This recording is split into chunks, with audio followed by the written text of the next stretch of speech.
101 Dalmatians.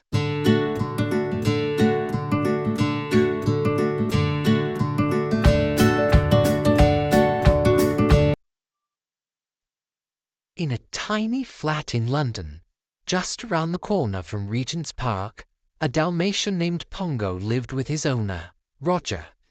Roger was a songwriter. He would spend hours every day tapping out new songs on his piano. Pongo enjoyed listening to the music, but sometimes life could get pretty dull. He was certain that Roger would be much happier if he met someone. Pongo was pretty sure he'd be happier with a companion too. Then one day, Roger took Pongo for a walk in the park. They passed a lovely young woman reading by the pond. With her was the most beautiful Dalmatian Pongo had ever seen. It was almost too good to be true. But the woman and her Dalmatian were leaving the park. Pongo needed to act fast. He started to bark. Then he tugged at his leash and yanked Roger directly in front of the young woman. He wrapped the leash around their legs, and before he knew it, they stumbled into the pond. The woman, whose name was Anita, was startled at first. But she and Roger began talking and laughing, and they discovered they had a lot in common. Perdita, Anita's pet Dalmatian, and Pongo had a lot in common too. The months passed. Roger and Anita fell in love, and soon they were married. Together with Pongo and Perdita, the newlyweds moved into a beautiful home. They hired a friendly cook and housekeeper named Nanny. Pongo couldn't have been happier. Life was far from dull now.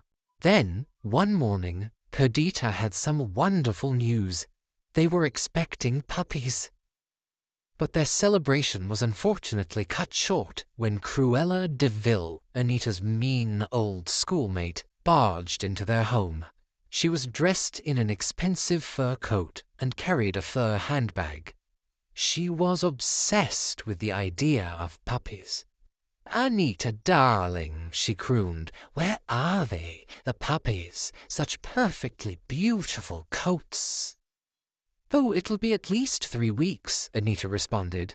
Perdita had overheard the conversation and cried to Pongo, "She wants our puppies. She can't possibly love them. Oh, Pongo." 3 weeks passed quickly, and in that time excitement rose in their London home. Soon enough, Nanny was shouting, "The puppies are here! The puppies are here!" Pongo and Roger found Perdita and Anita surrounded by 15 adorable puppies. Pongo nuzzled each one as Roger danced around the room. "15 puppies? How marvelous!" cried Cruella, once again storming into their home.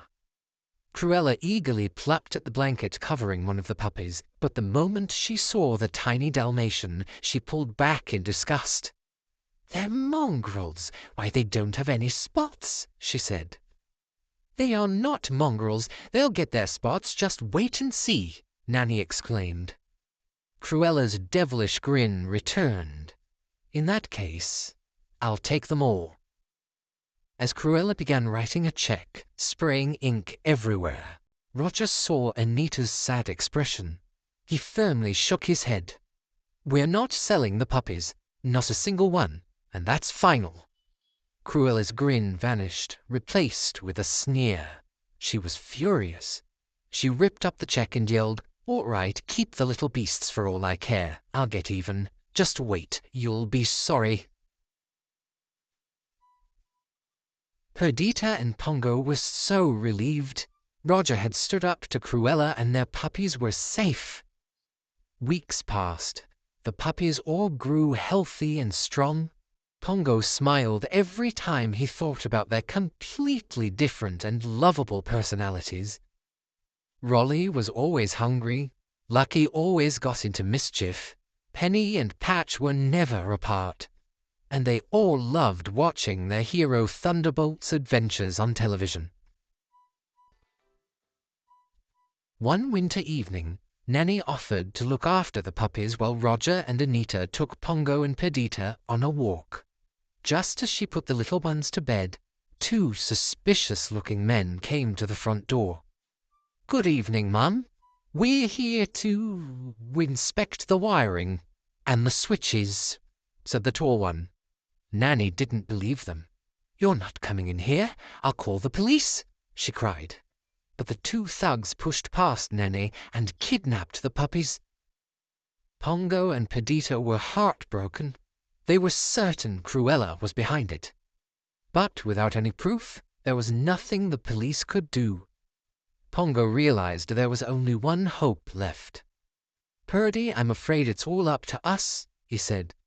"There's the twilight bark. It's the very fastest way to send news. If our puppies are anywhere in the city, the London dogs will know." So that night, on their evening walk, Pongo and Perdita barked as loudly as they could to alert all the dogs in London. From backyards to rooftops, the London dogs passed the news along to try and help Perdita and Pongo find their puppies. Their message spread far and wide. Miles away, in the sleepy countryside, an old sheepdog called the Colonel caught wind of the distant barks. "Sounds like an alert. It's from London. 15 spotted puddles stolen." Confused, he listened again. "Of course, puppies," he said to his friends. A tabby cat named Sergeant Tibbs responded, "Colonel, sir, 2 nights past, I heard puppy barking." He remembered it came from the DeVille manor. The Colonel nodded. "Well, I suppose we'd better investigate. On the double, man." Sergeant Tibbs saluted as he left the barn. "Yes, sir. Right away, sir." Sergeant Tibbs crept over to the dreary, crumbling mansion and carefully peeked inside. The two crooks, Horace and Jasper, were sitting by the fire watching television, and scattered on the floor around them were 99 Dalmatian puppies. "Psst! Are you one of the 15 stolen puppies?" Tibbs asked one of them. "They're over there," the puppy responded, pointing to the television. Sergeant Tibbs quickly counted. All 15 puppies were there. He raced back to report to the Colonel. Using the twilight bark, the Colonel sent word to Pongo and Perdita.